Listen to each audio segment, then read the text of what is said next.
सामूहिक छुट्टी रे ओडिशा आदर्श विद्यालयर शिक्षक शिक्षयित्री आज सेमानंकर दाबी पूरण न हेबा पर्यंत सेमाने छुट्टी रे रहिबे। कोरापुट जिल्लार माचराठारे थिबा ओडिशा आदर्श विद्यालय रे षष्ठ रु द्वादश पर्यंत श्रेणी रहिथिबा बेले समुदाय 500 छात्र छात्री अध्ययन करुछन्ति एवं सेमानंकु पाठ पढ़ाइबा पई 24 जन शिक्षक शिक्षयित्री विद्यालय रे नियुक्ति होइछन्ति। किंतु एबे समस्ते सामूहिक छुट्टी रे रहिथिबारु केवल अध्यक्ष ही सबु श्रेणी रे पाठ पढ़ाउछन्ति।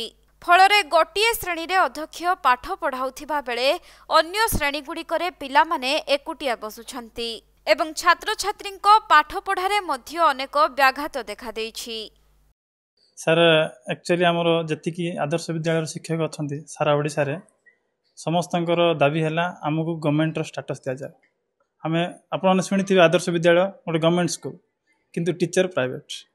तो टीचर माने निजर दुख बा अभियोग नहीं सरकार पाक जाइछन्ति, राजरास्ता को जाइछन्ति, सेमाने तांकर दुख गुआरे शुणेबे। सरकार भी मानने बोले आम आशा अच्छी। आ बाद आमर आप जानते गवर्नमेंट टीचर मान गवर्नमेंट स्टाफ मानकर जदि किए एक्सपायर कर जाउछन्ति चाकरी थाई कि फैमिली को फैमिली पेंशन मिले, आमर से सुविधा भी ना। आमर वर्तमान जाए 24 जन टीचर मृत्युवरण कले किंतु सरकार प्रति किसी भी साहाय्य सहानुभूति ना।